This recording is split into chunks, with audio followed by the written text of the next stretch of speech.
Tere kõigile, head vaatajad, eesti.com portaali poolt vandenõude analüüs veebruar 2026 väikese hilinemisega on eetris. Meil on täna saates tehnokraat Andres Saukas, Tervist. siis ajakirjanik ja tõlkija Tõnu Kalvet Tervist kõigile! ja eesti.com toimetaja ja veebiraadio saatejuht Maarjo Maripuu. Tere kõigile!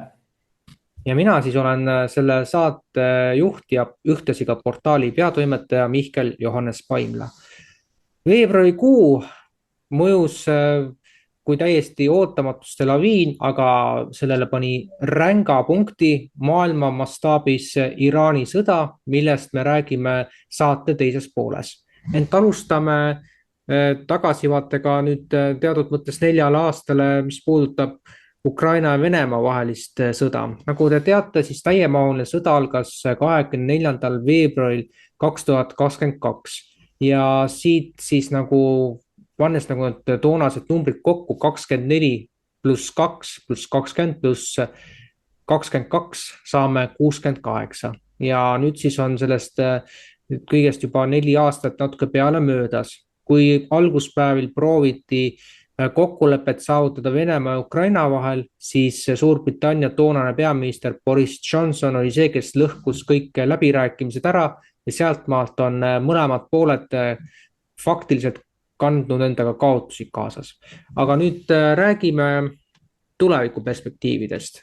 Nimelt loetud tunnid enne seda, kui Iraani sõda Vol 2 läks käima, siis Zelenski oli valmis Putiniga kohtuma ja läbirääkimistesse asuma. See oli siis 27. veebruar ja nagu öeldud, tunde enne seda, mil USA ja Iisrael asusid Iraani kallal tegutsema.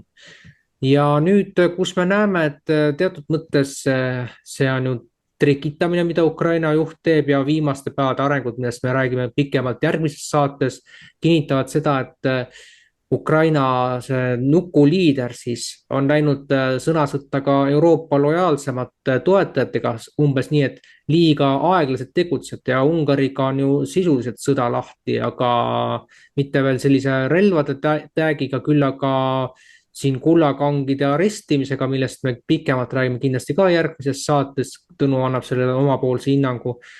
Aga küsimus siis tõstatub selliselt, et milline on võimalus, et kokkuleppeni jõutakse enne juulit 2026, mis ühtlasi on ka USA 250. aastapäev ja samasse aega nüüd ei tea siin, mis siin ühiskonnas elu toob, aga väidetavalt peaksid toimuma jalgpalli maailmameistrivõistlused ja huvitav paradoks on see, et USA on jalgpalli maailmameistrivõistlustel ühes surmagrupis näiteks Iraani endaga, aga ja ka Venemaa ja Hiina vist oli ka, vabandan, kui ma siin eksisin, aga olulisem just on see, et kas Ukraina ja Venemaa vahelised kokkulepped sellel aastal on võimalikud või pigem me räägime sellest, et see on lõpmatu sõda, kuni slaavlased üksteist ära maha lasevad droonide ja muude teisintellektuaalsete relvadega. Ja siitkohalt annakski sõna Andresele. Mõistust ja tervist kõigile. Ma ei kuulu seda ütlemata, sest peame mõlemad ajupoolkirjad sellel ükskõik mis küsimusega, kui alustada, miks ja kellele see kasulik on. Ja küsimus oli lihtne ju praegu, kas ennem selle 26. juulit 7. või mis päev see on, 250. aastapäev USA-l. Nulli võtame tagant ära, liidame 2 arvu, saame 7, saame õnnearvu, küll see asi tuleb ka õnnelikult välja. Ja põhjus on väga lihtne, kui nüüd mõtlete mõni nädal tagasi enne naiste päeva, kui see trall-prall või kuidas seal on, Iraani sõda hakkas, helistas Trump koheselt ka Putinile. Aga ennem ju nad kohtusid paar kuud tagasi ju, said suheldud ka seal Alaskal ja mis seal oli, nad ju panid kõik asjad paika. Eelmängu, esimese vaatluse, teise, kolmanda. ja millest siis seal räägiti ka seal sellest tunniajalisest kõnest. Palju meil seda on kajastatud? Ega suurt ei ole vist. Aga ma vaatan igasuguseid kanaleid, mida näidatakse ja kahtlen ja võrdlen ja siis mõned laused võtame välja. Seal olid need küsimused sees, nii Iraani küsimus, aga Ukraina oli ka sees. Ja Ukraina kohta arutasid presidendid ka kolmepoolseid läbirääkimisi Ukraina konflikti lahendamiseks. Värske, nädal aega tagasi. Ja presidendid kirjeldasid olukorda kokkupuutejoonel, meteruubiku või see, kuidas see oli see joon, kus Venemaa, kokkupuutejoonel, kuulake nüüd, kus Venemaa relvajõud liiguvad üsna edukalt edasi. Nii et mõelge, kuidas see oli nüüd edukus, kas nad kokku leppisid midagi või oli lihtsalt edukas minek, hästi suur jõud läheb või kuidagi nii. Ja nagu märgitud on see tegur, miks peaks julgustama Kiievi režiimi lõpuks liikunud konflikti läbirääkimiste teel lahendamise poole. Ja Trump väljendas huvi samuti Ukraina konflikti lõpetamise vastu, kiire relvarahu ja pikaajalise lahendusega. Ja lõpuks ütles siis Putin lõppu, Venemaa poolt andis ta Trumpi meeskonna ja USA presidendi isikliku vahendustegevusele positiivse hinnangu. Nii et näete, siin on nad praegult kokku leppinud, kuidas võtate, mina siin, nagu siin saates me kõik räägime, subjektiivne arvamus, aga siin subjektiivist ei ole midagi, näete, siin objektiivilt ütlevad, anna ka minna tuld seal niskise raginaga, et jõuaks maikuuks valmis saada selle asjaga. Sest mis oli, kui läheme ajalukku, 1. mai 1941 olid ka Hugo Bossi valmistatud sakslased 1. mai pidustusel Moskva väljakul sõbrad ja 22. juunil läks asi pihta, ega see vahet ei ole, aga nüüd on lõpetamine on käeulatuses ja see on paigas, nii et maikuuks ehk jõuab see asi lõpetada.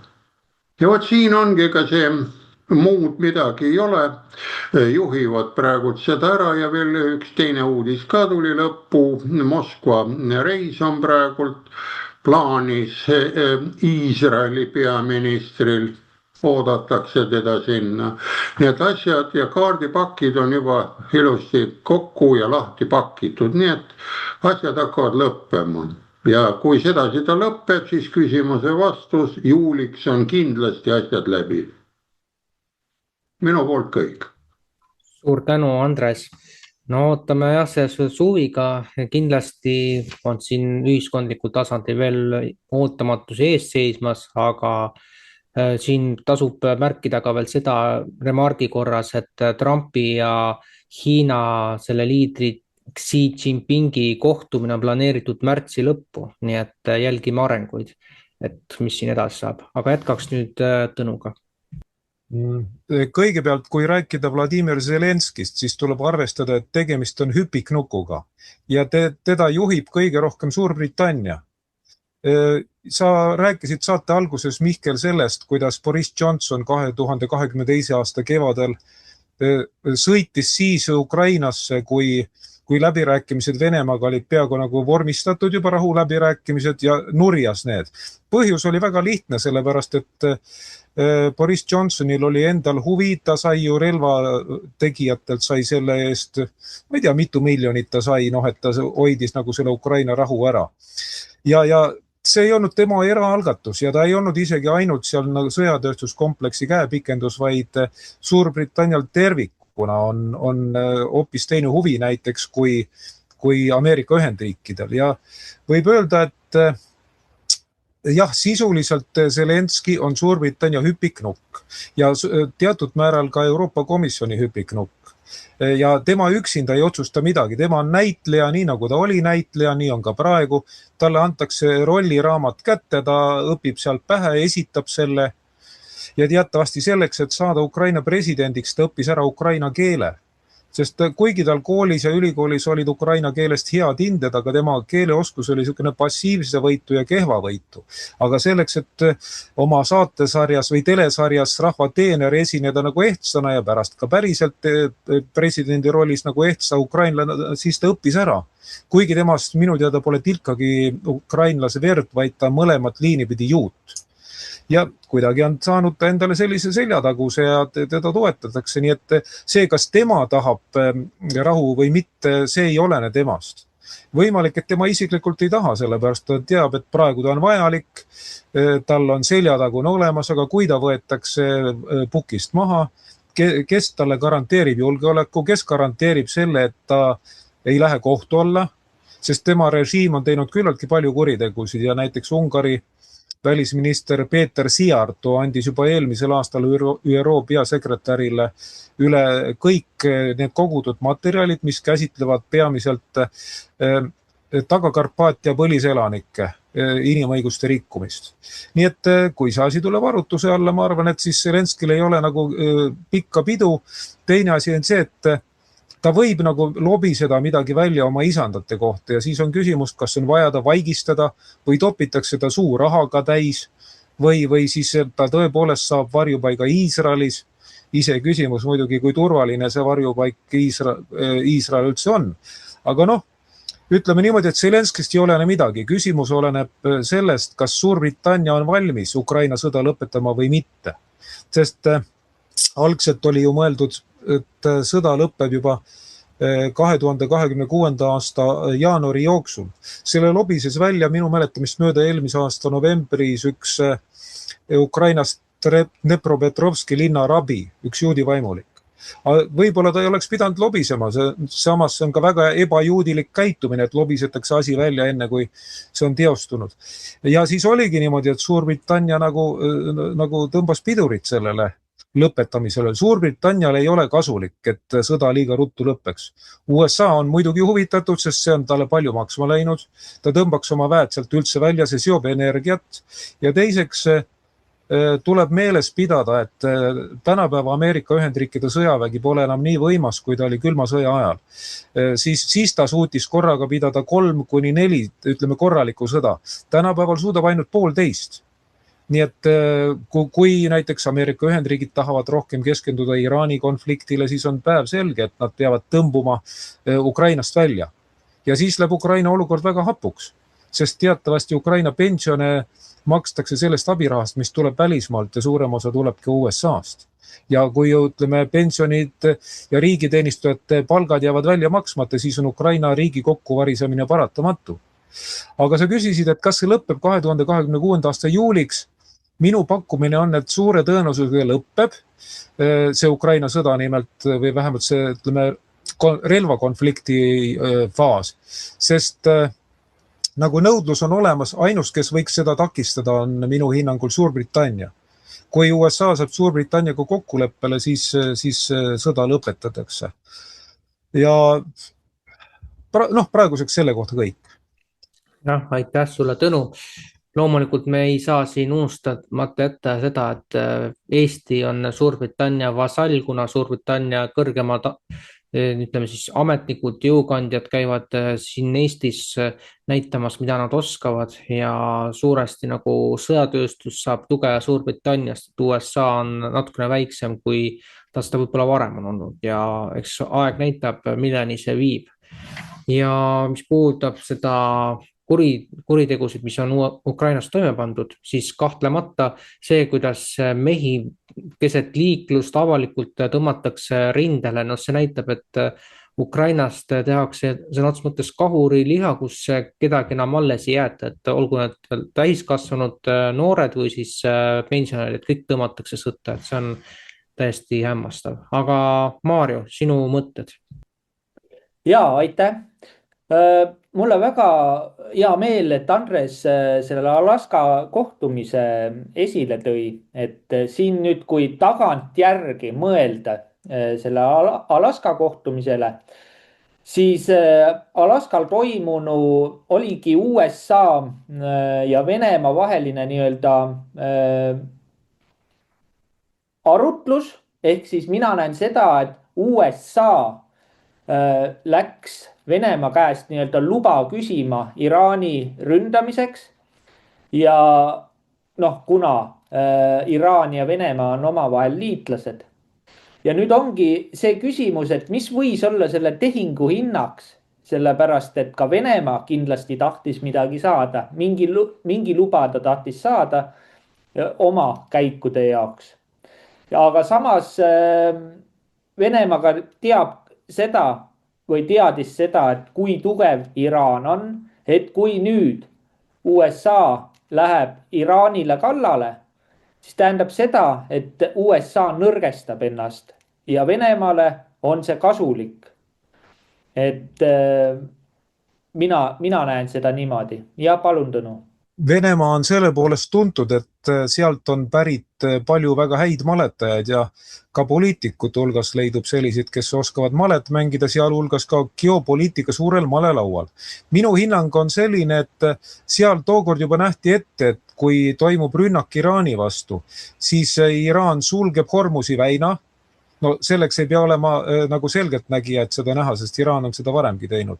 Ja kui suletakse Hormuzi väin, siis nafta hind läheb üles ja siis see annab hea võimaluse Ameerika Ühendriikidel tühistada Venemaa vastased energiakandjate alased sanktsioonid. Ja nii ongi läinud. Ma tunnistan, et ma tookord ei näinud seda ette, kuigi oleksin pidanud, aga see ei olnud tookord nagu minu põhiteema.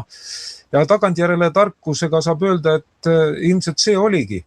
Ja kuna Euroopa Liidu riikides, kes on need väga kanged Venemaa vastase sanktsioonide kehtestajad ja pooldajad, on energia hind läinud kõvasti üles, olukord on päris hapu, siis Euroopa Liidu liikmesriigid on sundseisus. Nad ei saa lubada seda enam, et nad pikemat aega jäävad Vene sellest naftast ja gaasist ilma. Kuigi nad ideoloogiliselt võivad vastu ajada, aga nad ei saa midagi teha. Ja võib öelda, et Trump pani omakorda nad sundseisu.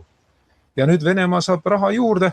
Praeguse seisuga on pikendatud sanktsioone kuu aega, see on siis 11. aprillini 2026, nii et sellest Venemaale piisab. Mina lugesin hiljuti, et esialgsete arvestuste kohaselt Venemaa saab müüa, kas oli 100 miljonit või 140 miljonit barrelit, nii et arvestage ise, mis sealt tuleb, see sissetulek, eks ole. Ja kui ühe selle barreli hind on äkki midagi $100 ringis, nii et korralik sissetulek tuleb. Ja väga tõenäoliselt seda nähti ette ja praegu see teostubki. Lihtsalt kui Andres tookord hoiatas või juhtis tähelepanu, et vaadake, et Alaskal sõlmiti väga olulised kokkulepped, siis tundus, et paljud ei pööranud sellele piisavalt tähelepanu. Aga nüüd tasapisi need hakkavad teostuma. Nii palju siis.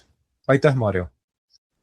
Nii, aitäh siis selle arutelu eest ja minnes veel selle sanktsioonide leevendamise juurde täpsemalt võttes, mis puudutab seda, et Venemaa saab nüüd USA-ga ja teiste riikidega, kes ei ole Euroopa Liiduga niivõrd seotud, saab naftat jagada. See kehtib umbes kuu aega, nagu siin öeldi, ja kehtib selle naftale, mis on lasti pandud enne 12. märtsi. Ehk siis praegu, kui me seda saadet avaldame, siis on sellest juba umbes nädal möödas. Ja teise osundusena, mis puudutab Euroopa Liitu, siis Euroopa Liiduga on ju seis selline, et kuivõrd energiakandjate nappus on ju ülemaailmne teema ja sellest, kui me saame rääkida, räägime järgmise kuu saates, siis on fakt, et Venemaa on valmis Euroopa Liiduga igasugused gaasi ja naftatarnete lõplikult lõpetama. Et sellest juba on avalikult räägitud, aga veel pole tegudeni otseselt mindud. Et kui Euroopa Liit seda juba gaasiga ja naftaga niikuinii teeb peagi või siis ütleme järgmiseks aastaks, siis millest me siin enam rääkida saame, aga annaks veel Tõnule.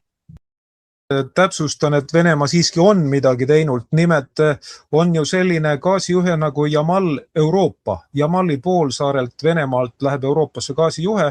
Venemaa tegi mõni aeg tagasi sellise huvitava liigutuse, et ta natukene enne Venemaa-Valgevene piiri võttis selle gaasijuhtmelt vahelt ära umbes 100 meetrit toru ja 100 meetrit lõigati väiksemateks juppideks, veeti minema ja siis pandi sinna ilusti nagu see mingi brunt pandi ette, nii et gaas enam sealt edasi ei liigu. Ja sel oli oma põhjus, nimelt Poola oli veidi varem teatanud, et tema võtab selle Poolas oleva gaasijuhtme osa oma kontrolli alla ja siis oli ühesõnaga Venemaa kallal oli palju plõksitud. Ja siis Venemaa ei andnud sellele poliitilist vastust, lihtsalt Gazprom, kellele see kuulub, tema ütles, et võt, me otsustasime niimoodi, et nüüd sinnapoole enam gaasi ei saada, kuna meil on siseriiklikuks nõudluseks vaja gaasi selle rahuldamiseks ja meie partneritele Aasias, tähendab põhiliselt Indiale, Hiinale, et meil ei ole seda Euroopa liini enam vaja. Euroopa suunda vaja, siis oligi niimoodi, et see gaasijuhe pandi kinni ja pärast seda gaasi India hüppeliselt tõusis. Nii et vähemalt üks samm on tehtud, kus Venemaa sisuliselt lõpetas ära gaasi saatmise Euroopasse. Seda tahtsingi täiendada. Aitäh, Mihkel, et sõna andsid. Ja aitäh, et see on väga huvitav tähelepanek igal juhul. Aga natukene veel võib-olla enne järgmist teemat ka sellest, et Slovakkia on andnud selge suunise, et tema ei ole nõus selle, ütleme, mis praegu Ukraina teeb ja siis need laenuteemad, et Ungari on selgelt ju keeldunud 9 miljardi suurusest laenu eraldamisest, siis märgid viitavad sellele, et Euroopa Liidus on kujunenud tõsiselt lahkarvamused, mis viivad ühel hetkel teatud plaanis kataklüsmini. Aga nüüd jätkame siis uuel teemal ja digitaalne ühiskond siis. Euroopa Parlamendi komisjonides või komisjonis on juba antud formaalselt roheline tuli digieurole, valitsustasanditel tundub, et seda toetatakse. See pole veel lõplikku hääletust Europarlamendis läbinud, aga jutud räägivad seda, et järgmise aasta kevadeks tahetakse esimesed nii-öelda emiteerimised digieurodes läbi viia ja hiljemalt 2029. aastaks tahetakse see muuta üheks peamiseks vahendiks maksete tegemisel. Ja samal ajal vaadates, mis meil siin Eestis toimub, meil on järjepidevalt see tehisintellekti teema ja nüüd siis üks uuendus, mis Tartus selgelt esile lööb, on droonidega jälitus suurematel ristmikel, ehk siis kui droon tuvastab, et mõni sõiduk läks punase fooritulega üle, siis automaatselt genereeritakse trahvid välja. Nii et siit peakski nagu küsima, et millal inimesed hakkavad mõistma tehnoloogia ohtusid ehk teisisõnu, mida me peame veel kogema, et aru saada, et tehnoloogia usaldamine järjest enam selles faasis, kus tehisintellekt muutub üha, ütleme siis, peremees sõltumatumaks ja lausa ohtlikumaks, toob enda kaasa otsesed tagajärjed meie inimkonna tulevikule. Aga annaks kõigepealt sõna Andresele. Lisaks ka esimesele küsimusele veel natuke kindlust, et see Ameerika ja Venemaa suhte peale värsked uudised on, et nüüd mõni päev tagasi kirjutati pikaajalistele lepingutele alla 10-aastased lepingud. Coca-Cola avab oma tehased uuesti, mis 22. aastal kinni pandi ja kolmele sellele märgile kokke, Coca-Cola ja Sprite. Nii et 10 aastat võtavad ja joovad Venemaal edasi. Nii et suhted kogu aeg soojenevad ja me võime siin rääkida, mida tahame. Aga digieuro ja droonide puhul, ütleme, mis euro on, mõelge nüüd ise, tehnokraat hakkab jälle tulema. Millise raha pealt on ta välja mõelnud? Ta on täitsa välja mõeldud asi. Dollar tuli taaleri pealt, rubla oli ruupio ja nii edasi, kui hakkame need India omad. Ja see mõeldi nüüd lihtsalt paberina välja, siis trükitakse teda ja siis minnakse digi peale ta üle nii umbes. See on selline katse ja selline lolluse, ütleme, välja mõeldis. Ja võtame Euroopa riigid, mis on ju riigi tunnuseks, me oleme siin kogu aeg rääkinud ära, et kuningriigid ja sellised on nagu stabiilsemad impeeriumid, need on ju ära. Ja on ka Euroopas väga palju, kellel on oma raha. Need jäävad ju alles, need ju hakkavad ise rahulikult edasi minema ja kes tahab sellest teha, ta peab selle ümber minema. Ja droonide kohta, kui nad jälgivad, võtan oma väikse ajaloo ette, me vaatasime Soome telekat, keelatud oli, tegin ise Soome hääleblokke ja Soome värviblokke tegime juurde ja siis Polütehnikumis tegime ka sellise pulliloo ära, tegime saatja, mis 2 kilomeetri kaugusele heli võttis peale, kui programm Vremja läks käima, Brežnev hakkas kõnet panema, siis hakkas Led Zeppelin nii head rocki panema seal ja siis seda sai niimoodi umbes 10 minutit lasta, siis tuli ruttu see vidinad lahti võtta.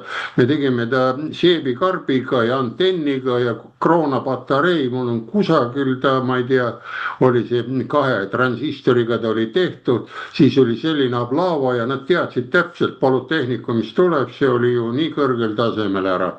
Ja Brežnev nüüd paneb seal Led Zeppelini või rockib seal Black Sabbathit või Beatles'id laulab.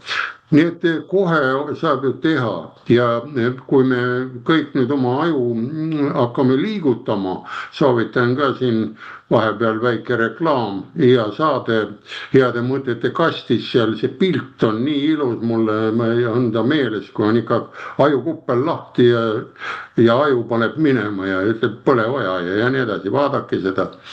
Ja mis selle kohta öelda, et need droonid on praegu, nad mängivad nende droonidega.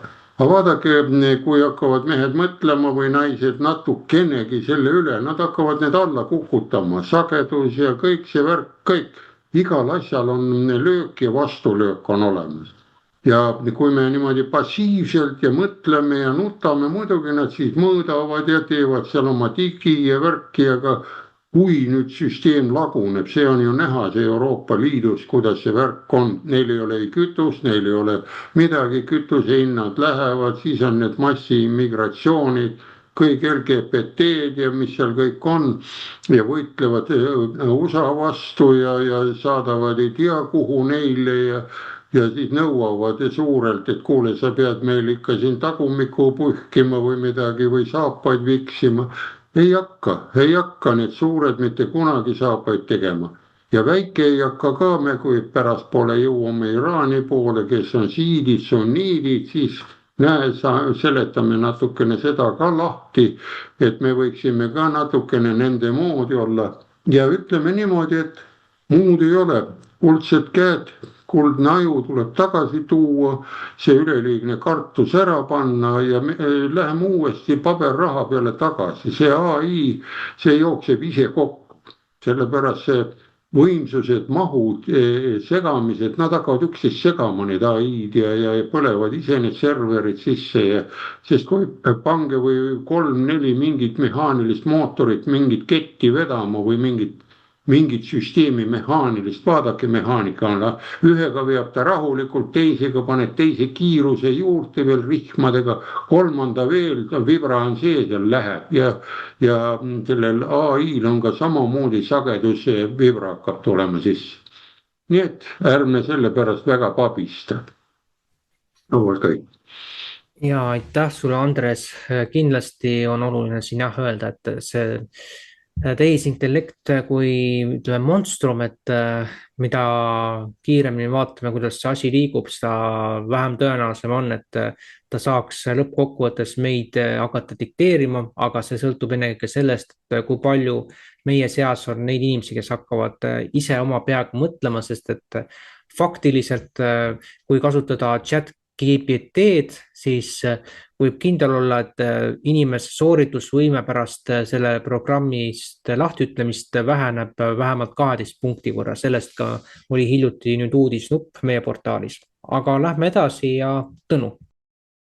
No tuletame meelde, et Eestis on ikkagi läbi aegade olnud palju andekaid inimesi, palju andekaid leiutajad ja praegu on see samamoodi, lihtsalt neid ei reklaamita. Ma olen täiesti kindel, 100% kindel, et Eestis leidub piisaval hulgal arukaid loovaid inimesi, kes suudavad ehitada vidinaid, mille abil saab need droonid maha võtta lihtsalt. Nii nagu Andres õigesti ütles, vanasti tehti igasugu seadmeid, suudetakse ka praegu teha, kui tahetakse.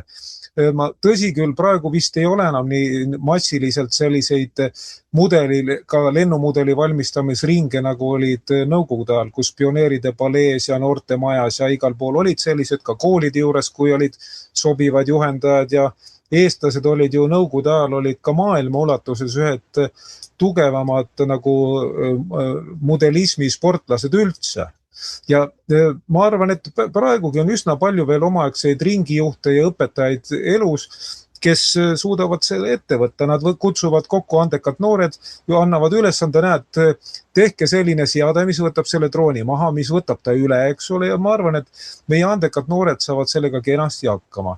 Praegu nad raiskavad oma aega ja annet võib-olla nutitelefonis passimisele, aga siis leiavad sellele ka korraliku rakenduse.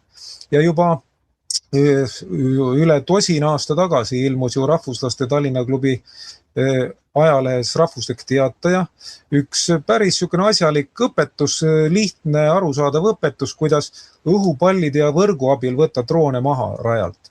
Ja selle kirjutas Rahvuslaste Tallinna klubi, kas oli julgeolekuosakonna või sisekaitseosakonna liige, endine ministeeriumi ametnik, endine politseinik Tarmo Laasi ja tema tunneb asja. Ta oli omal ka kodukaitses, ta oli ohvitser, enne kui läks erru, nii et ta tunneb asja ja väga asjalikud nõuanded. Kui vaja, siis saame seda tookordset artiklit paljundada, levitada. Inimesed oskavad ise neid häirivaid droone maha võtta. Ja kui ei võta, siis järelikult on õiglane, et nad lasevad endast üle sõita. Ja teine asi, mis puudutab digieurot, see ei ole ainult Euroopa mure. Sest ma just hiljuti veidi enne, ütleme mõni päev enne siia saatesse tulekut, lugesin uudist, kus teatati, et ka Indias on mingisugune selline digiraha tulekul. Ja see ei ole tavaline digiraha, vaid see on osaliselt seotud kodanikupalgaga. Ja kui inimene saab raha, siis jälgitakse, et kuhu ta seda kulutab. Ja näiteks, kui ta tahab seda kulutada toidu asemel kas või suitsule või alkoholile või millelegi muule selline, mis ei ole lubatud, siis öeldakse, et ei saa. Sa lihtsalt ei pääse oma rahale ligi. See tähendab, sa ei pääse oma pangaarvele ligi, sa ei saa seda kasutada. Ja Indiat meil tuuakse nagu Ameerika Ühendriikide ja Euroopa Liidu sellise nagu vastukaaluna, aga tegelikult globalismi osa jooni on levinud ka seal. Ja rääkimata juba Hiinast, nii et tasub üle maailma vaadata, kus selliseid nippe kasutatakse, sest Indias ei ole veel üle riiklikult levinud, see on teatud piirkondades nii-öelda katselapil. Ja siis ma arvan, et edaspidi olekski meist arukas kajastada selliseid nii-öelda katsepiirkondi, sest enne tehakse seal katsed ära ja siis hakatakse üle riiklikult juurutama. Nii et mis me praegu saame digieuroga teha, kui see asi muudetakse sunduslikuks, siis tuleb muidugi pea panna tõsiselt tööle. Aga senikaua, kui ei ole sunduslik, kasutame kõiki teisi meetodeid, et vältida digieuro kasutamist või selle mõjuvälja sattumist. Sest üks asi on see, et ta on olemas. Aga teine asi, kui ta on võimalus, mitte kohustus, siis me ei ole sunnitud temaga kokku puutuma. Jah, aitäh Tõnu ja loomulikult siit ka ütleb siis minupoolne sõnum, et mida rohkem paberraha kasutamist, seda parem ja minnes nüüd selle teema laiendusega edasi, siis Tai ja Vietnam, need on nagu sellised katseriigid, et minu meelest vähemalt ühes neist riigist, kui mitte kahes, külmutati 10 miljonit pangakontod ja põhjenduseks toodi see, et see ei olnud digitaalselt kinnitatud midagi niisugust. Nii et kui me räägime siin, et umbes pooled pangakontost pannakse kinni ja siis ülejäänud hakkab toimima digitaalse süsteemi peal, no siis on ikka midagi väga valesti ja paljud pensionärid võib-olla ei saagi enam siis üldse mingisugust sõnaõigust. Nii et see on Tõnu poolt väga õige, et ta rõhutab, et me vaataksime, mis mujal maailmas toimub. Ja Tõnul annan veel sõna. Sinu jutu valguses mul tekkis seos, et äkki polnudki täiesti juhuslik, et Tartu Hoiulaenu ühistu lasti põhja minna. Sellepärast, et ta kujutas endast ikkagi nagu tõsist vastukaalu juudipangandusele ja oli oht, et Tartu Hoiulaenu ühistust saab päris pank. Ja siis paljud inimesed oleks läinud patriotismist sinna ja mitte ainult patriotismist, vaid sellepärast, et see oleks olnud tulus. Ja siis oligi hädavajalik kõrvaldada ohtlik konkurent eesotsa Sandro Roosiga. Selline mõttekäik praegu. Ja täpsustuseks nii palju, et saate salvestamise ajaks veel ei ole Tartu hoiu-laenu ühistule pankroti välja kuulutatud, aga tundub, et saneerimine on ka muutunud küsitavaks. Aga lähme siit edasi ja Maarja. Aitäh. No kui ajaloost minna tagasi ja mõelda sellele, et dollarit tagas kuld. Kulla tagatis kaotati ära ja peale seda hakkas ka dollar nõrgenema. Nii, tulles nüüd veel ajas siia ettepoole, kui Eestis tekkis kroon, siis minu mäletamist mööda krooni tagas Saksa mark. Ja lätlastel Läti-Latti tagas Inglise nael. See lükkas ka nii-öelda tänu sellele siis Läti-Lati hinna hästi kõrgeks. Mäletan, oli see 2 lati, oi kui kallis see oli. Aga nüüd, kui mõelda siis digieuro peale, et mis on digieuro tagatis siis on? Et digieuro tagatis on elekter. Ja see panebki nii-öelda ta sõltuma elektrist. Kui elektrit ei ole meil ka digieurot. Me oleme lahti ühendatud Venemaa võrgust. Meil on väga ebastabiilne elektriühendus. Praegu on ta väga kallis. Ja meil on, me oleme tegelikult geograafiliselt oleme me kogu aeg niisuguses blokaadieelses seisundis. Et sõltume Suwalki koridorist ja Läänemere võimekusest siis seal kaupu liigutada. Aga kui need võimekused ära võtta, elekter ära võtta, me olemegi kiviajas. Meil ei ole isegi oma maksevahendit. Aga siis ilmselgelt lämmegi koriluse peale tagasi ja sai saia vastu ja leib leiva vastu või leib saia vastu. Kuidagi niimoodi. Aga aitäh. Ja aitäh sulle, Maarjo. Ma peaksin siin veel selle asja ära markeerima, mis küll puudab praegust märtsikuud, aga siiski, kuna siin toodi välja, et meil on see digieuro nagu sõltub otseselt elektrist, siis Sunly lubas püsti panna Eestisse andmekeskuse, mis hakkaks sõltuma tuule ja päikeseenergiast. Aga vaadates, et meil ei ole kogu aeg päikest ja teate ise, milline see vinetatud taevas välja näeb. Ja lisaks ka see, et tuul võib ju olla ja ta võib üsna tugev olla, kas ta ei pruugi ka jälle iga päev olla. Lisaks need, kes tuulikute kandis elavad, neil on psühholoogiline terror nagu sõna otseses mõttes 5-10 kilomeetri raadiuses, et üldse magada ei saa, siis mul nagu tekib õigustatud küsimus, et seoses nende andmekeskuste ja muude selliste digieuro vajalike energiaseadmetega, aga mis osa siis jääb meile lihtrahvale, et kas me üldse enam siis elektrit tarbida saame või võtab kogu selle osa enda kätte need nõndanimetatud andmekeskused, mida siin üle Baltikumi tahetakse teha, et see on minu meelest midagi erakordselt haiglast.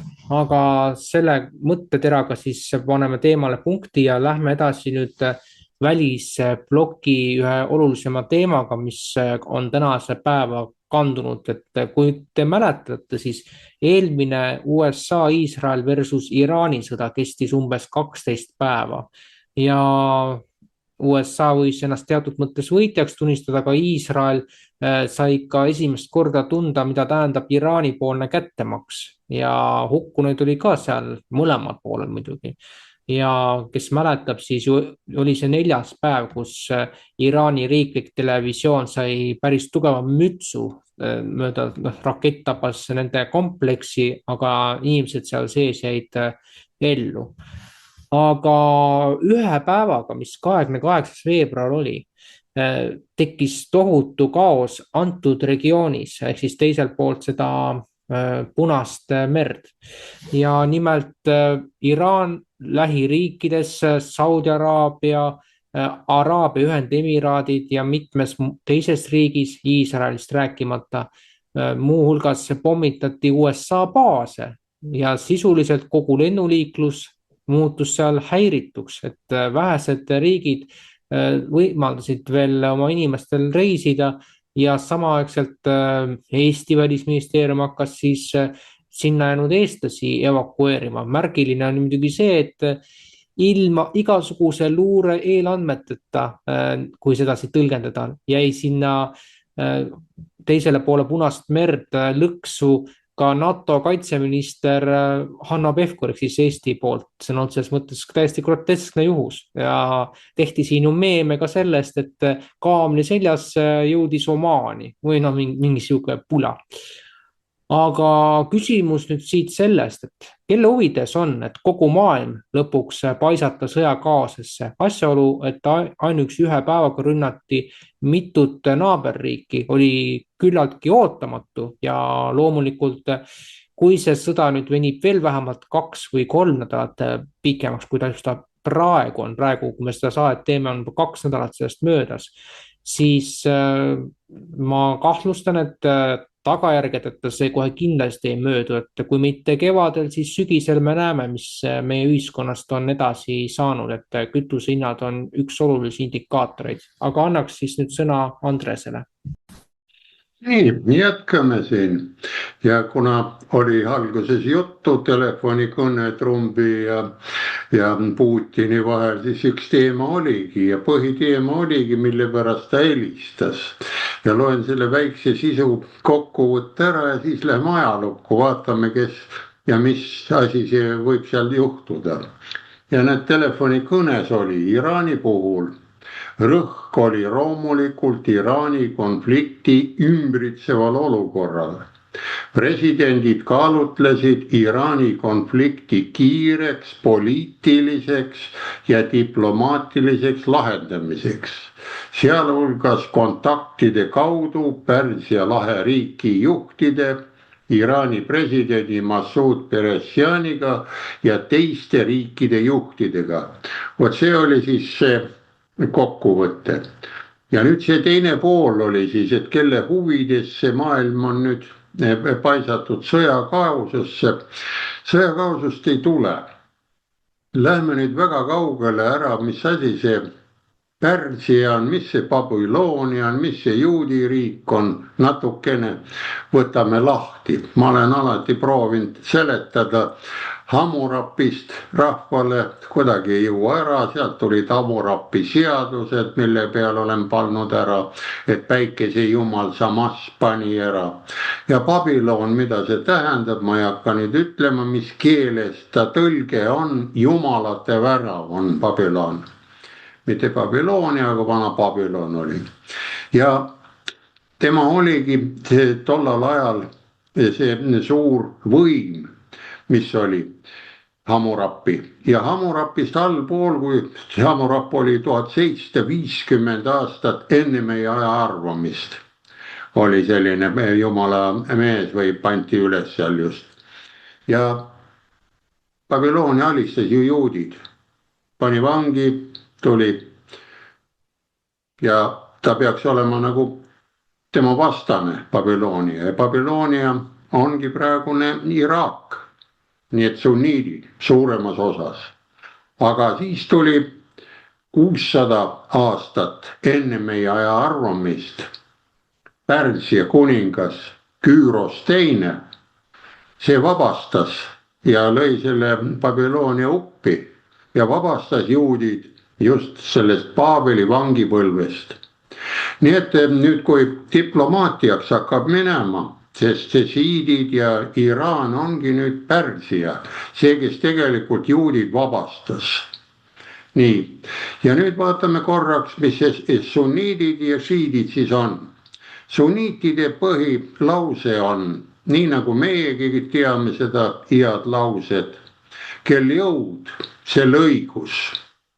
Šiitidel, kel vaimsus, sel õigus. Nii et näete, tehnokraat tuleb sisse, Tartus tuleb sisse, maletajad tulevad sisse ja mille pärast see esimene lahing oli lühikene ja selline ära, nad ei arvanud, et hakatakse tulema, headusega võidetakse. Ja muidugi siin tekib ära, teine on ju Beirut, seal on ka siidid, mida pommitatakse ja terve maailm on üksikuid gruppe täis, Euroopa ja kõik. Ja kui nende see demokraatlik usujuht, nõnda öeldakse, kes seal on, see ajatolla, kuulutab välja selle püha sõja, siis tema ainult saab selle püha sõja katkestada. Ja nii kaua käib see ära, sest nad aeti nüüd, ütleme, vaimuga, väike riik aeti üles. Ja mõelge nüüd ise sõjalises olukorras, kas 100 poollollakat sõdurit on kõvemad kui välja õppinud tarka 5 eriväelast. Nad saavad nendest jagu sealtpoolt. Ja vot siin nüüd ongi, kuidas see on minna edasi. Ja sellepärast nüüd helistaski kindlasti Trump, et mis teha mõistlikult, ruttu ja diplomaatiliselt ja poliitiliselt ära jagada.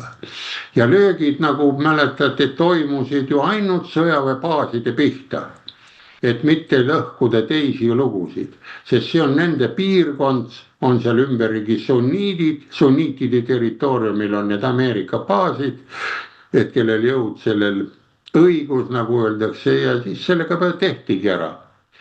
Ja nüüd, mis jääb üle? Üle jääbki nüüd, kui üks mõistus läheb teise mõistusega, istuvad diplomaatiaga kohale. Ja nagu ma algus ka ütlesin, oodatakse ka Venemaale minekut, Netanyahu minekut Venemaale. Vot seal on ka ju omad sõnad ja mõtted. Ja kas ta nüüd läheb pikemaks, ma ei usu, et ta väga pikaks läheb, sest praegusel variandil olid ka viimased uudised, Ameerika käivitas ruttu jälle oma rafineerimistehase nafta oma sealt ülevalt, mis seisis. Tema on naftaga ka hädas, sest see samane väinakene, mis seal tuleb, sest seal on kõik need varud, olid harjutud sõitma ringi. Ja asi läheb paika. Ja paigaga, mis meil läheb ära, meil saame ka, ma arvan, selle nõnda nimetatud või õige iseseisvuse diplomaatiliselt tagasi, sest saame siit hakata Euroopale Venemaa gaasi edasi andma, Venemaa elektrit edasi andma, sest meil ei jää mingid võimalused üles, sest Euroopa on tühi varsti, see ringiratast midagi ei ole, aga meil on otse torud siin samas olemas.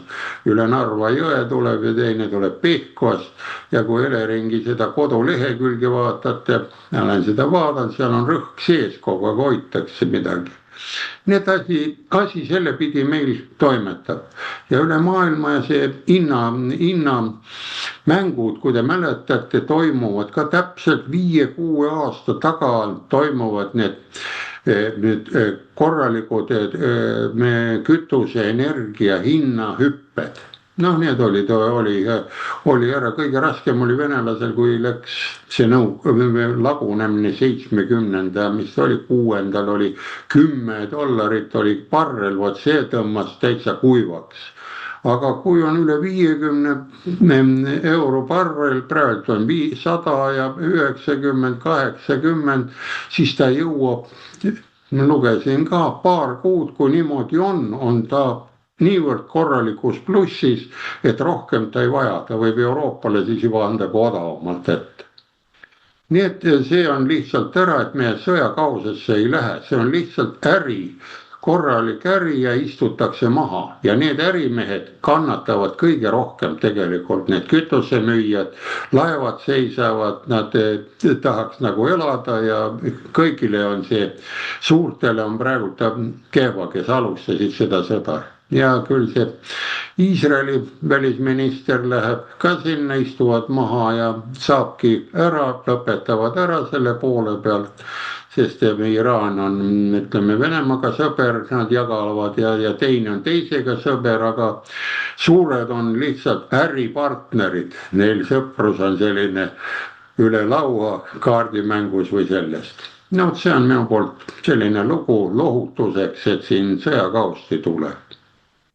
Aitäh selle optimistliku hinnangu eest. Muidugi viimased teated siin päeva või 2 tookord rääksid selles, et huttide seas seal teisel pool väina, et kui me räägime siin Hormuzi väinast, mis on Iraaniga piirnev, aga see teine, mis on piirnemas seal Punase mere poolt, et kui nüüd hutid seal oma revolutsiooni korraldavad, siis ähvardab ka seda väina sulgemine, aga aeg näitab, milleks need praegused tippjuhid võimelised on, et kindel on üks, et ilma diplomaatiata ka mingit kokkuleppeid tulla ei saagi.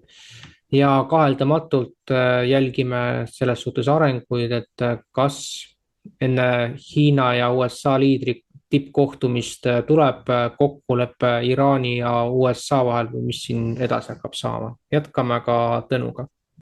No seda, et kaosesse läheks kogu maailm on küll palju pakutud, sest tegemist on ikkagi piirkondliku sõjaga ja kuigi Iraani nafta moodustab maailma naftakogusest umbes 5%, siis riikidel on siiski varud olemas, nii et otsest häda praegu ei ole ja kui vaja, siis saab ka kelleltki teiselt osta. Ütleme otse, et naftapuudust ei teki.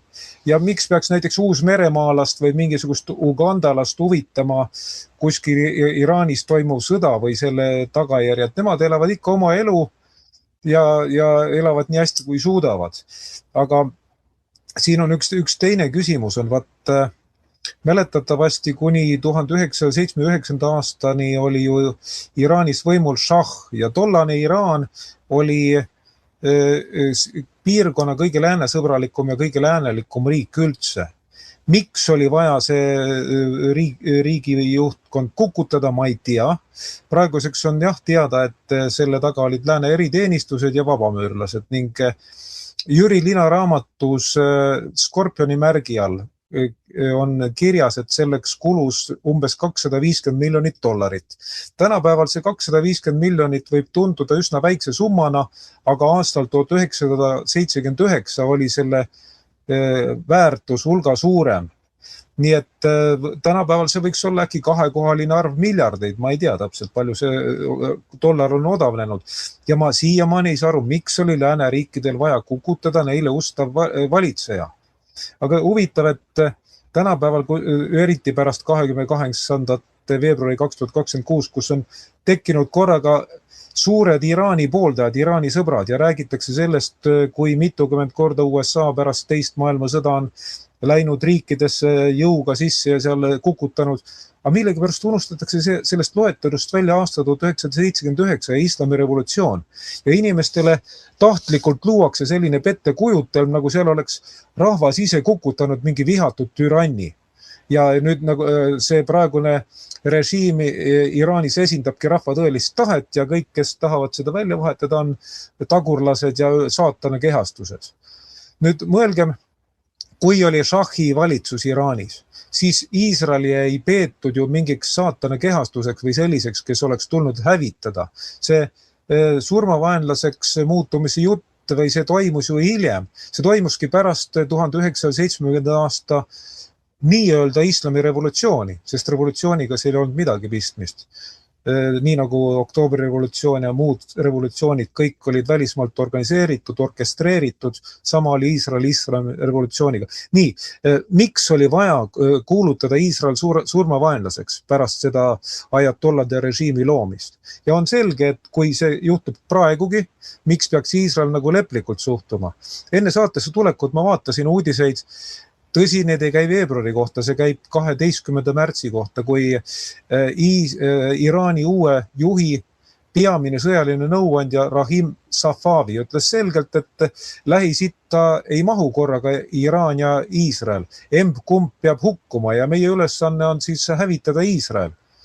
Ja kui selline poliitika on olnud juba aastast 1979, siis ei maksa imestada, miks Iisrael annab täie jõuga vastu. Aga miks see konflikt on oluline? Siin tuleb mängu tuua Ameerika sisepoliitika. See ei ole otseselt minu tarkus, ma olen mitmetelt allikatelt seda kuulanud, lugenud ja kõige muljetavaldavam oli minu meelest see arutlus, mille tegi Venemaa rahandus- ja majandusasjatundja Mihhail Haasin. Ja tema pakkus välja sellise seletuse olukorrale, et Trump tahab lõpetada ära föderaalreservi ja selleks tuleb tekitada selline olukord, kus dollar läheks põhja. Ja praeguse seisuga ongi märgid viitavad sellele, et dollar lähebki põhja lähikuudel ja föderaalreservi taga seisvad jõud on seetõttu Trumpi peale väga pahased ning teevad kõik endast oleneva, et esiteks vahevalimised läheks vabariiklikul parteil tänavu novembris kehvasti ja teiseks, et Trump tagandada ametist. Aga ja selle jaoks ongi see Iraani sõda vajalik. See on USA seisukohalt. Iisraeli seisukohalt mina leian, ütleme, kainelt vaadates on selle üks põhiline põhjus, et tahetakse kõrvaldada ohuallikas, kes ei lase pärast rahulikult tegutseda sellel kanalil, mis Iisrael kavatseb Suessi kanali konkurendina luua. Ja see, ütleme, meretransport on häiritud tollest ajast peale, kui Huti mässulised hakkasid Jeemenis seal laevaliiklust segama. Sellepärast on lääneriigid saatnud sinna piirkonda oma sõjaväelaevad ja kui 7. oktoobril 2023 toimus Hamasi terrorirünnak Iisraeli asunduste vastu, siis pärast seda nii-öelda solidaarsuse märgiks Huti mässulised hakkasid oma rakettidega tulistama Iisraeli. On mõeldamatu, et maailma kaubanduse, merekaubanduse seisukohalt oleks sellise pingekolde alles jätmine nagu talutav. Mina saan täiesti aru, miks tahetakse see pingekolle kõrvaldada ja kuna Huti mässuliste taga on Iraan, siis tulebki see režiim taltsutada, midagi ei ole parata. See ei tähenda, et inimene peab olema Iisraeli sõber. Mina näiteks ei ole Iisraeli sõber, aga ma leian, et tal on õigus olla olemas ja mitte niimoodi, et keegi Araabia riik või kas või Iraan otsustab, et tuleb hävitada. Ei saa läbirääkimisi pidada isikuga või organisatsiooniga, kes juba arvab, et sul pole õigust olla olemas. Ja muidugi Netanyahu puhul on erikülg on see, et kuna tal on jalgealune päris tuline ja ka paljud Iisraelis on tema vastu, siis ta olemasolu või võimul püsimise õigustus on see, et ta pidevalt sõdib. Alates 23. aasta oktoobrist, kui oli Hamasis, kui Gaza sektoris Hamas tegi terrorirünnaku, on Netanyahu olnud võimul ja tal on toetus. Aga tuletage meelde, et enne seda päris kõvasti hakati teda võimult kangutama ja täiesti alusega. Kui nüüd kokku võtta, siis meie huvides on see, et Netanyahu valitsus püsiks võimul kuni aprilli keskpaigani vähemalt, sest 12. aprillil 2026 toimuvad Ungaris parlamendi valimised ja on elutähtis, et Viktor Orbani juhitav valitsus jääks pukki. Ja miks ma seda mainin, sellepärast, et Viktor Orbani erakonna Fides sõsarpartei Iisraelis on just Likudi blokk, mille esimees on Netanyahu. Kui juudid võtavad Netanyahu pärast ise ette, meie ei saa sinna midagi sekkuda, ma leian, et paljuski oleks õigustatud, aga mitte hakata praegu kisama, et võtta sõjakurjategija, võtke ta kinni, andke kohtu alla. See oleks ka tehniliselt teostamatu, kuna Iisrael pole liitunud Rooma, mis oligi siis selle Rooma dokumendiga, mille alusel tunnistatakse mingi asi sõjakuriteoks või mitte ja mille järgi tegutseb rahvusvaheline kriminaalkohus. Nii et ma leian, et tuleks vaadata asja kainelt geopoliitiliselt ja niimoodi, nagu see on meile kasulik, mitte samastuda emma kumma osapoolega või minna väga emotsionaalseks. Minult praeguseks kõik.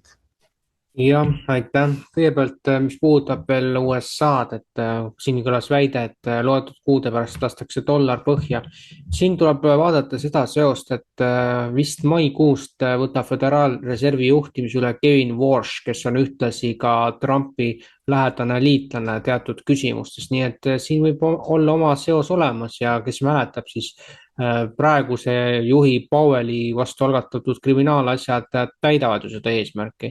Nüüd aga mis puudutab seda, millest siin osundati, et aprilli keskpaiku 12.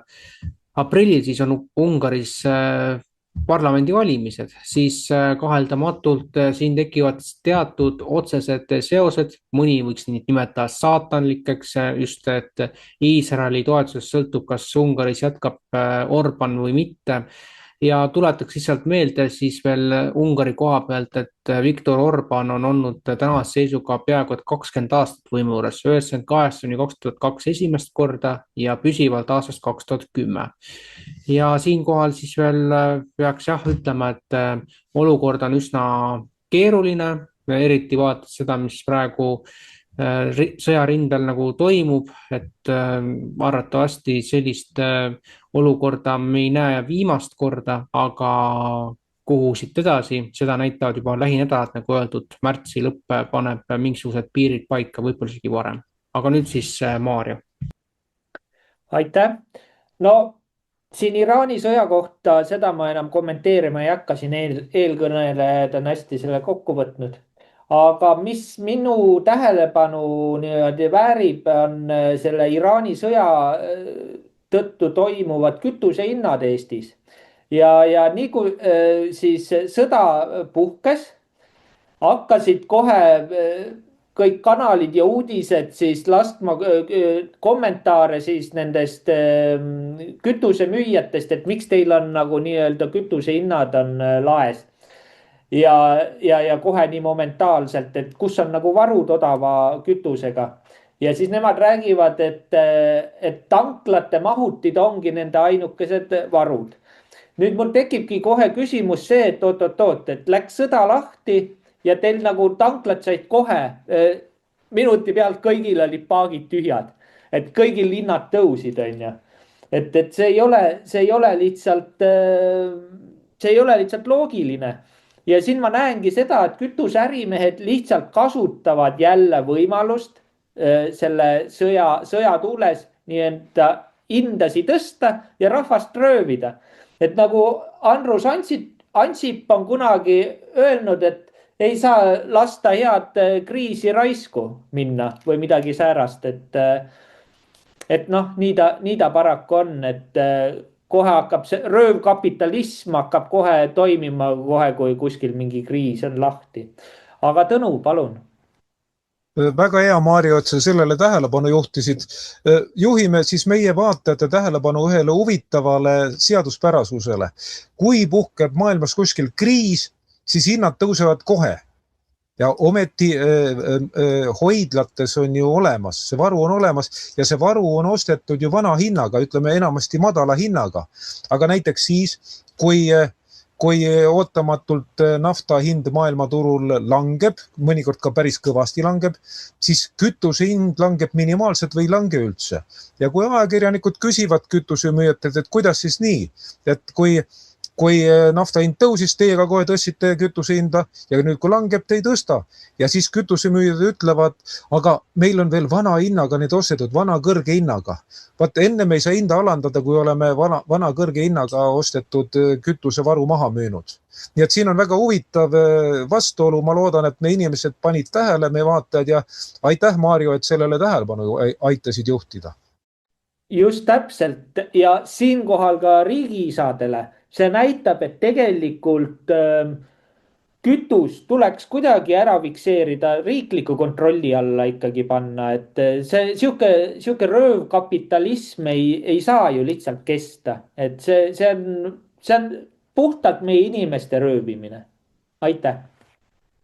Jah, aitäh sulle, Maarjo ja Tõnu selle arenduse eest ja tulles nagu selle temaatika juurde, siis meil on selle kõrge kütusehinnaga tõesti omaette lood, et kes veel ajalugu mäletab, siis vähemasti 5 aasta eest veel, ütleme natuke rohkem kui 5 aasta eest, oli kütusehinnad ikka üpriski odavad, seal eurokandis natukene rohkem võib-olla, aga see, mis nüüd on 5 aastat seda illiberaalset Reformierakonda olnud, on kütusehinnad olnud keskmiselt 1,5 kuni kohati 2 korda kallimad. Nii et see peaks kõnelema, et kes tegelikult meil seda süsteemi ohjes hoiab. Ja selles osas jah, siin tuuakse ka välja, et Ungaris on kütusehinnale kehtestatud lagi, nii et siin on nagu väga huvitavad arengud Euroopa mastaabis, aga järgmise teemaga, mis on nüüd tulevikku suunatud, tahaksin ma veel ühe selle kütuse temaatikaga seonduva osa nagu ära markeerida. Ja algab see nagu sellest, et meie nõndanimetatud Michalaste seltskond otsustas, et lähinädalatel lepitakse kokku, kui suures ulatuses nafta ekvivalente antakse rahvusvahelisele naftaturule. Ehk siis see on hea võrdlus, vaadake sellest, et me oleme sügisel ladunud puurida puuhalgusid täis ja siis me vabatahtlikult loobume sellest ja sisuliselt me hakkame sõltuma rahvusvahelise turu sellest volatiilsusest, kuni siis lõpuks meil pole enam millegagi kaubelda, et see, mis siis edasi hakkab saama, see ei ole ilmselt isegi võrreldav nõukogude aega, kus vähemalt tutvuste kaudu sai kütust osta, et see on nüüd hoopiski midagi muud. Ja nüüd siis milliseks kujuneb märtsi lõpp või ka aprilli algus, võttes arvesse muuhulgas, et Eesti annab oma nafta ekvivalendid vabatahtlikult ära ja väikse täpsustusena, et me räägime siin mitmekümne tuhandest või siis kuskil 30 000 tonnist kütusest, ehk siis sellest naftast, mida meil on kütusehoidlates hoiustatud ja nüüd siis selleks, et rahvusvaheliselt nagu tagada teatud stabiilsus, loobub Eesti oma reservidest vabatahtlikult. Ja nagu ma siin osundasin, et liigume järk-järguliselt inimestega siis suurima defitsiidi poole 90-ndatest saati, et kes ajalugu mäletab, see 91 aasta lõpp, 92 algus oli eriti kriitiline ja siit olekski hea anda Andresele sõna. Nii, jälle hea küsimus mulle, aga mul on kohe hea vastus teile tulemas kohe. Värske lugu. Ja ma arvan, et asi, mis siin toimub praegu, ekvivalentide äramüümine, toimub ka kergelt sunniviisiliselt ja väikse mõttega, sest tänane värske uudis on lihtne selline, et Rumeenia tegi ettepanek oma riigis välja kuulutada energiakriis. Nii, ja kui energiakriis on välja kuulutatud, see lubaks kohe käivitada Lukoil petrooliteli rafineerimistehase. See seisab siin juba 2022. aastast. Nii, ja kui meie anname ka kogu oma kupatuse kõik need kütused ära, teeme paralleeli, tuleb see nüüd sügisel või see võim, õige võimuvahetus või õiged mehed, tehnokraadid rooli, siis energiakriis välja kuulutada ja saame kohe otse Venemaa torud lahti keerata. Sealt tuleb Rosnefti kraam, mitte Lukoili oma ja saabki kütust sahinaga tulla ja saame neid ekvivalente müüa edasi, sest meil on ju need kogemused olemas ju, kui mäletate, 2 kraanikaussi oli meil ainukesena maailmas vajalik liha ja kala jaoks. Sellised ekvivalendid on meil läbi põetud. Aitasime väga raskel olukorral, kui oli Kreeka 74 vist oli see kriis või see 94. Et andsime sinna laenu ja raha. Vot see need ekvivalendid saab siis tagasi küsida, kui me ise kuulutame kriisi välja. Ja see ma arvan, et võib-olla ongi, kui ta on lollide poolt tehtud, see praegu, et anname ekvivalendi, siis on ta kahjulik. Aga kui ta on nüüd lollidest erinev, targad teevad selle kriisi, annavad selle portsu ära ja esitavad numbri juurde, kui ma annan siin tonn ära, ega siis kui ma annan tonni ära, ega ma ei pea andma teda 2 euroga. Ma annan 20 euroga, annan liitri ära, nii nagu tanklas pumpan välja, nad on maa sees ja saame selle ekvivalendi 10-kordse või 100-kordse kasuga maha müüa ja olemegi kriisis. See on selline 90. aastate lugu ja 90. aastate loo toon ka välja, siis oli ka lihtne, ega keegi midagi pahandust ei juhtunud, see pani mis tegema. Kõigil, kes elasid peale kolhoosi, kui see kolhoosid, sovhoosid kinni panid, maarahvas, nendel olid omad põllulapid ka olemas, eriti sovhoosi omadel, kolhoosi omad, need olid jõukamad. Neil oli oma põllulapikene kartuli jauks, kapsa jauks ja niimoodi. Ja kuna oli energiakriis, ei olnud kütust midagi saada, siis oli traktorist ja traktorist alati nõudis kanister talle seda kütust ja pudel viina. Oli kogu see digiraha siis. sellega osteti kinni, tuli, hooldas ära ja selle kanistriga ta tegi vaod sisse kartulile ja siis hooldas ka suvel, sõitis uuesti vaod läbi ja kartul oli kõigil olemas. Ja ekvivalendiks rahaühikuks oli viinapudel 4.12, mis maksis pärast alles hullemaks.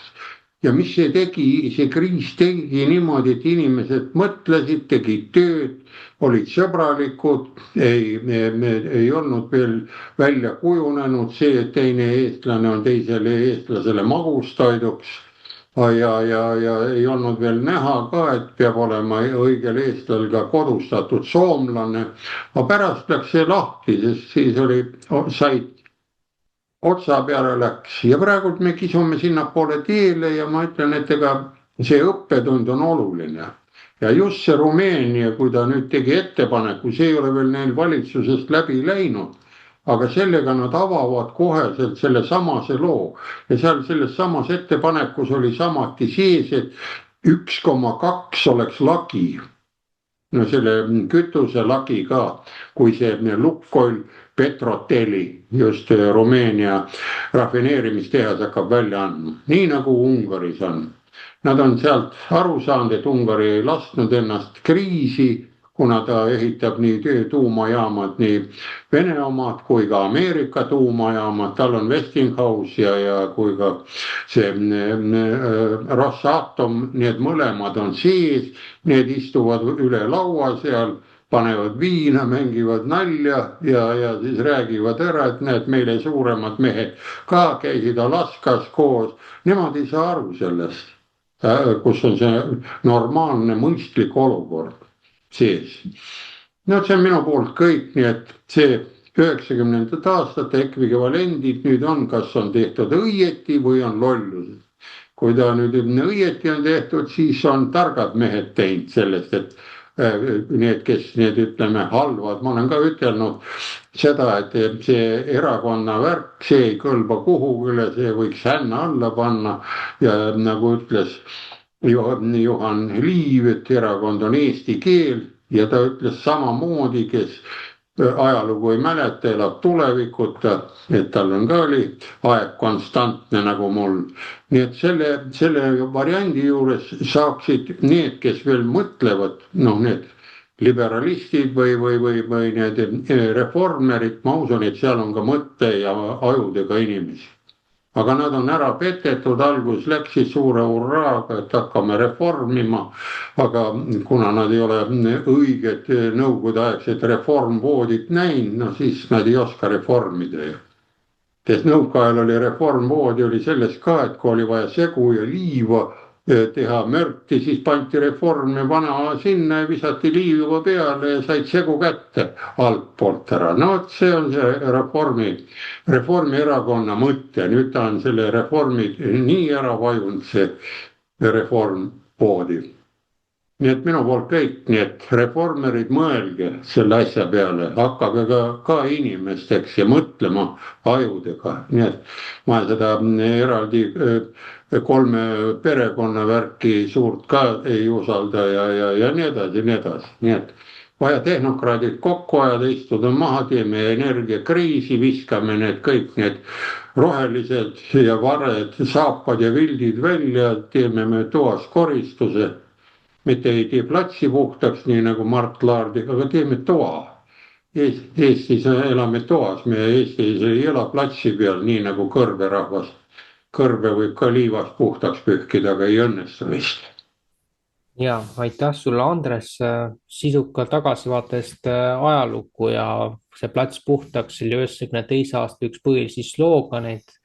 Ja selle tuules nad said ju ligikaudu 30% parlamendist oma käpa alla, neil olid teatud mõttes satelliidiks CRSP-lased, aga nende edulugu põrmustus rohkem kui 2 aastaga, kus nad 2 peale said alla 10 koha. Aga see on veel omaette teema ja loomulikult energiakriis ilmselt näib olevat vältimatu, küll aga selle lahendamine sõltub ennekõike meist endist. Jätkame aga ja Tõnu. mulle jääb esialgu arusaamatuks, et mille jaoks neid nafta ekvivalente läheb vaja. Kas see on selleks, et autokütust asendada või siis selleks, et näiteks katlamajas kasutatavat kütust asendada, sest kui jutt on katlamaja kütusest näiteks, sellest, mis annab toasooja, siis vabalt saab kasutada selleks ju juhuenergiat. Meil on olemas tohutult päikeseparke, tuuleparke, las nad sealt kasutavad, miks on vaja Eesti nafta ekvivalente sinna anda. Teine asi jah, kui on autokütus, no võtt, aga samas, olgem ausad, Lääne-Euroopa riigid on ka selle rohepöörde käigus on niivõrd palju lollusi teinud, ise vabatahtlikult, ilma välise surveta ja miks meie peaks olema need, kes neid nüüd välja aitavad. Ja nad on ise rikkad, neil on riigi reservid on olemas, kasutagu neid. Ja kui on Eestil endal kütusereserv olemas, see on meie oma, miks me peame selle ära müüma. Ainukene asi jah, kui teha selline kombinatsioon, nagu Andres rääkis, et kui ära anda, siis saame kriisiolukorra välja kuulutada, sest Ungari saigi kütusele hinnalae kehtestada tänu sellele, et ta kuulutas välja energiakriisi olukorra riigis. Ja nüüd Rumeenia kavatseb jah sellest eeskuju võtta. Aga kuna meie saade käsitleb veebruarikuud, siis ma tulen korraks tagasi 27. veebruari juurde. Minu meelest just tol päeval oli selline juhtum, tuli teade, et Venemaa olevat rünnanud naftajuhet Sõprus ja seetõttu olevat naftajuhe saanud nii rängalt kahjustada, et sealt kaudu ei saavatki enam naftat edasi saata Ungarile ja Slovakkiale. Nii vähemalt ütles Ukraina eesotsas oma presidendiga. Aga siis juhtus selline huvitav asi. Tähendab kõigepealt Ungari seejärel, aga ka Slovakkia valitsus hankis teavet, kuidas see tegelikult on. Kõigepealt Ungari võttis ühendust selle Ukraina firmaga, kes tegutseb seal gaasi või selle naftajuhtmega. Ja see firma ütles, et ei, et tema andmetel seal mingit kahjustusi ei ole, igatahes selliseid kindlasti mitte, mis peaks takistama nagu selle nafta läbivoolu. Ja siis et selle firma hinnangul, Ukraina firma hinnangul, kes tegeleb naftajuhtmega Sõprus, oleks vabalt võinud see nafta liikuda nii Ungarisse kui Slovakkiasse. Ja teine asi, nii Ungari kui Slovakkia valitsus sai satelliidifotod. Tänapäeval on satelliidifotod juba päris teravad ja sealt oli näha, et mingisugust ränka kahjustust ei ole küll märgata selle naftajuhtme juures, mis takistaks nafta edasisaatmist Ungarile ja Slovakkiale. No ja siis Vladimir Zelenski ütles, et oi, aga teate, need kahtlustused on maa all, et ega siis teie maa sisse ei näegi. No võt, see jätab vägisi sellise mulje, et tegemist on keerutamisega või otseselt öeldes valetamisega. Ja see väide on vale, et maa sisse ei näe, sest minu andmetel juba 15 aastat tagasi või paarkümmend aastat tagasi georadar võttis vähemalt 3 kilomeetri sügavusele maa alla, nii et sellest ei olnud küsimustki. Aga kui tulla tagasi selle Zelenski väite juurde, siis Ungari ütles, et me saadame oma asjatundjad seda naftajuhet uurima, äkki saame ta korda teha. Siis nad saadeti, aga Kiievist nad minu teada kaugemale ei jõudnudki. Siis Slovakkia tahtis oma ministri sinna saata, kui ma õigesti mäletan, välisministri. Teda ei võetud vastu, siis Euroopa Liit tahtis oma esindaja sinna saata, ühe naisterahva. Ja teda ka ei võetud vastu. Öeldi, et ei, ärge tulge, et usaldage meid, et see gaasi või see naftajuhe ongi rikkis, mis te tulete seda uurima, ei ole vaja uurida. Ja oligi. Aga need, kes jälgivad Ungari olukorda, need teavad, et seal oli ilmselt selline tugev Mike Mann, et Ukraina sekkub Ungari valimistesse. Ja loogika on väga lihtne, et kui 12. aprillil on valimised, ennem seda läheb elu Ungaris halvaks, ütleme, kütusehind tõuseb, selle mõjul kõik teised hinnad tõusevad, see hinnatõus aetakse praeguse valitsuserakonna kraesse ja siis on võimalik opositsioonierakonnal Tissa valimised võita. Tissa on Euroopa Liidu käepikendus Ungaris ja temal on päris suure panused pandud, et võim Viktor Orbani erakonnalt üle võtta. Aga nüüd üks huvitav asi minu selle täienduse lõppu on see, et kui kõigepealt Vladimir Zelenski ja seejärel Ukraina endine salateenistuskindral Grigori Omeltšenko tegid tapmisähvarduse, sisult väga läbinähtav tapmisähvarduse Viktor Orbanile ja tema lähedastele, siis Viktor Orbani kaitseks astuski välja selle sama suurima või mõjukaima opositsioonierakonna Tissa esimees Peeter Madjar, kes seni oli olnud väga nagu kriitiline Viktor Orbani ja tolle erakonna suhtes. Peeter Madjar ütles väga selgelt, et selline suhtumine Ungari valitsusjuhti on lubamatu ja ta kutsus üles Euroopa Liitu katkestama Ukrainaga kõik suhted ja lõpetama Ukraina toetamine, kui Zelenski ega siis Omeltšenko oma sõnu tagasi ei võta. Ja see on selles mõttes väga õpetlik, see näitab ikkagi lõppkokkuvõttes veri on paksem kui vesi. Ja Peeter Madjar on siiski ungarlane, kõigepealt Viktor Orban on ungarlane ja kui ütleme Ukraina president, kes mõlemat liini pidi on juut, tuleb õpetama üldiselt juudisõbralikku nagu Ungari peaministrit, siis seda asja ei taluta lihtsalt. Ungarlased on väga uhke rahvas, nad ei lase endale ette kirjutada, ammugi mitte sellistel, kes nende hinnangul on neist vaimselt vähem arenenud. Ja nüüd ongi nagu siis kahtlane, et mis saab sellest opositsioonierakonnast. Sest kui samas on mõistetav, et Peeter Madjar ei saanud öelda, et väga hea, et tegite Viktor Orbanile tapmisähvarduse, mulle see väga meeldib, nüüd me tuleme kindlalt võimule, kõrvaldage ta ära. Siis oleks täiesti selge, et erakonna Tissa kõhklevad toetajad oleks läinud kohe Fideszi ehk siis Viktor Orbani erakonna poole üle.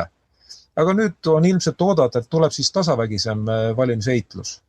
Aga iga selle tapmisähvardusega, mis Viktor Orbanile tehakse või teistele Ungari poliitikutele, Fideszi poolehoid suureneb Ungari valijate hulgas. Nii et mina leian, et see teatud mõttes on hea. Ja, aitäh sulle, Tõnu. Siin on oluline ära mainida, et mis puudutab seda Euroopas toimuvat, siis kaheldamatult ennekõike Ungarist rääkides, et see tulev hinnatõus, see muidugi vähendab valitsusparteide toetust ja arvata on, et see mõjutab paljusid riike Euroopas. Ja loomulikult see, et üks alaarenud juut tuleb teisele juudile midagi näkku ütlema, see on lihtsalt täiesti uskumatu ja selles taustas nagu näeme, et see opositsiooniliider oli küllaltki tasakaalukas, aga eks kuu pärast selgub, kes siis võidab need valimised. Ja Mario, sinu lõpusõnad. Aitäh. Mulle väga meeldis Andres Saukase viide sellele, et reformarid tuleks saata nii-öelda liiva sõeluma. Aga kui nad seda liiva sõeluvad, tekib järgmine küsimus, et mis on siis reformarite ekvivalent seda tehes. Et palju nad siis nagu selles skaalas seda energiat toodavad, et saaksime need ka siis sinna tõsta samasse skaalasse. Aga siin kindlasti saate vaatajad on märganud, et Tõnu Kalveti selja taga on huvitav kaart. Äkki Tõnu tutvustab seda kaarti meile ja vaatajatele, et mis kaardiga siin tegu on, et siin on väga huvitav vaade. Ja minul eestlasena on väga uhke tunne seda kaarti tutvustada. Võib-olla pärast Mihkel paneb sellega meie saatesse ka eraldi kaadrina, siis näevad kõik, aga ma räägin lühidalt ära. Siin kaardil on siis näha, kuidas maailm on ära jagatud 3 Balti riigi vahel. Ja kui kellelegi tundub, et see võib olla tegemist suurusullustusega, siis see ei ole niimoodi. Tuletage meelde, et Eesti välisminister Margus Tsahkna on hakanud paika panema Hiinat, Venemaad, USA'd, Põhja-Koread ja keda veel kõike. Ja siis Kaja Kallas ütles eelmisel aastal, et vaba maailm või demokraatlik maailm vajab uut liidrit. Ja ka Eesti peaminister Kristen Michal on öelnud väga vägevaid sõnu, kuidas ikka maailma suurriigid tuleb paika panna, kui nad meiega ei arvesta. Meie kaitseminister on öelnud. Ja muidugi eriline kild oli muidugi see, kui välisminister Margus Tsahkna ütles, et vajadusel Eesti paigutab oma territooriumile tuumarelvad ja viib võitluse üle kohe Vene Föderatsiooni territooriumile. Ja niimoodi saab käituda ainult ülivõimsa suurriigi esindaja. ja noh, ka Leedu ja Läti on käitunud väga võimsalt. Kui te vaatate eriti alates 2022. aasta veebruarist, noh, nii et mina leian, et on täiesti uhke tunne, et näeme, et maailm on ära jagatud ja meil on nagu hing on rahul. Meie ei pea muretsema, me saame käituda nagu tõeliselt suurriigid, saame paika panna USA, Hiina, Venemaa, kõik teised ka veel, kes meid häirivad, Iisraeli, Iraani, kõik saame ilusti paika panna. Vaat, uhke tunne igatahes, nii et aitäh, Maarja, et küsisid, nüüd sain meie vaateid harida. Niimoodi, aga suur tänu siis ja siis olemegi saatega lõpusirgel, et tänan kõiki, kes meie saadet vaatavad ja endiselt on võimalus meie tegevust toetada ja loodetavasti vaatavalt selle, et praegu inimestel on majanduslikult keeruline aeg, siis ehk leidub häid inimesi meie seas veel. Aga sellega siis oleme lõpetanud ja kohtume aprilli alguse poole juba uue saatega, aga seniks vastupidamist ja meelekindlust. Nägemist. Nägemist.